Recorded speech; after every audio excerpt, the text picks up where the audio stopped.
नमो भगवते वासुदेवाय नमः। जय श्री कृष्ण। राधे राधे दोस्तों, जय तुलसी मैया। दोस्तों, कार्तिक माह में दान पुण्य की बहुत महत्व रहता है।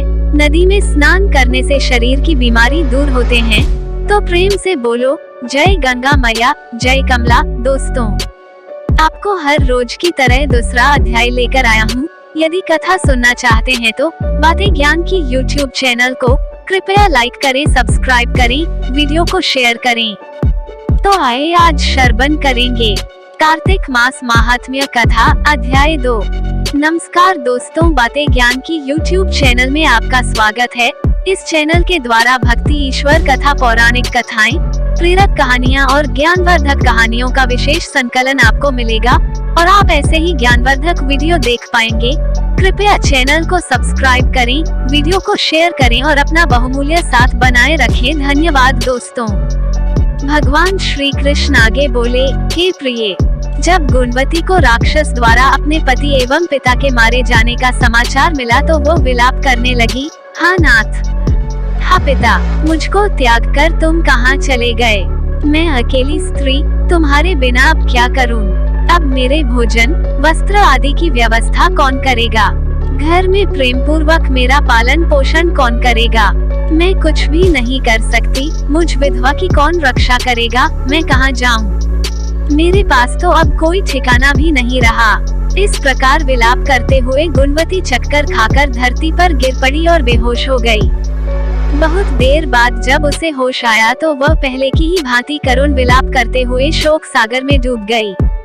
कुछ समय के पश्चात जब वह संभली तो उसे ध्यान आया कि पिता और पति की मृत्यु के बाद मुझे उनकी क्रिया करनी चाहिए, जिससे उनकी गति हो सके। इसलिए उसने अपने घर का सारा सामान बेच दिया और उससे प्राप्त धन से उसने अपने पिता एवं पति का श्राद्ध आदि कर्म किया।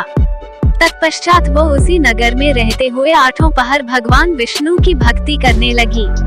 उसने मृत्यु पर्यंत तक नियम पूर्वक सभी एकादशियों का व्रत और कार्तिक महीने में उपवास एवं व्रत किए। हे प्रिय, एकादशी और कार्तिक व्रत मुझे बहुत ही प्रिय हैं। इनसे मुक्ति, भुक्ति, पुत्र तथा संपत्ति प्राप्त होती है। कार्तिक मास में जब तुला राशि पर सूर्य आता है तब ब्रह्म मुहूर्त में उठकर स्नान करने व व्रत व उपवास करने वाले मनुष्य मुझे बहुत प्रिय हैं, क्योंकि यदि उन्होंने पाप भी किए हों तो भी स्नान व व्रत के प्रभाव से उन्हें मोक्ष प्राप्त हो जाता है। कार्तिक में स्नान, जागरण, दीपदान तथा तुलसी के पौधे की रक्षा करने वाले मनुष्य साक्षात भगवान विष्णु के समान है। कार्तिक मास में मंदिर में झाड़ू लगाने वाले, स्वस्तिक बनाने वाले तथा भगवान विष्णु की पूजा करने वाले मनुष्य जन्म मरण के चक्कर से छुटकारा पा जाते हैं। ये सुनकर गुणवती भी प्रतिवर्ष श्रद्धा पूर्वक कार्तिक का व्रत और भगवान विष्णु की पूजा करने लगी। हे प्रिय, एक बार उसे ज्वर हो गया और वो बहुत कमजोर भी हो गई। फिर भी वो किसी प्रकार गंगा स्नान के लिए चली गई।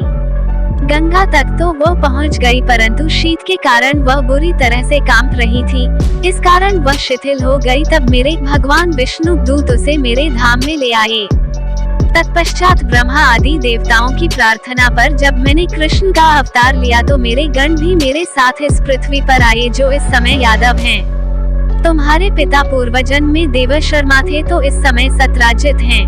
पूर्वजन्म में चंद्र शर्मा जो तुम्हारा पति था वह डाकू है, और हे देवी, तू ही वह गुणवती है। कार्तिक व्रत के प्रभाव के कारण ही तू मेरी अर्धांगिनी हुई है। पूर्व जन्म में तुमने मेरे मंदिर के द्वार पर तुलसी का पौधा लगाया था।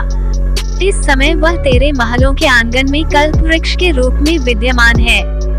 उस जन्म में जो तुमने दीपदान किया था उसी कारण तुम्हारी देह इतनी सुंदर है और तुम्हारे घर में साक्षात लक्ष्मी का वास है। चूंकि तुमने पूर्वजन्म में अपने सभी व्रतों का फल पति स्वरूप विष्णु को अर्पित किया था, उसी के प्रभाव से इस जन्म में तुम मेरी प्रिय पत्नी हुई हो। पूर्वजन्म में तुमने नियम पूर्वक जो कार्तिक मास का व्रत किया था उसी के कारण मेरा और तुम्हारा कभी वियोग नहीं होगा। इस प्रकार कार्तिक मास में व्रत आदि करने वाले मनुष्य मुझे तुम्हारे समान प्रिय हैं। दूसरे जप, तप, यज्ञ, दान आदि करने से प्राप्त फल कार्तिक मास में किए गए व्रत के फल से बहुत थोड़ा होता है, अर्थात कार्तिक मास के व्रतों का 16वां भाग भी नहीं होता है।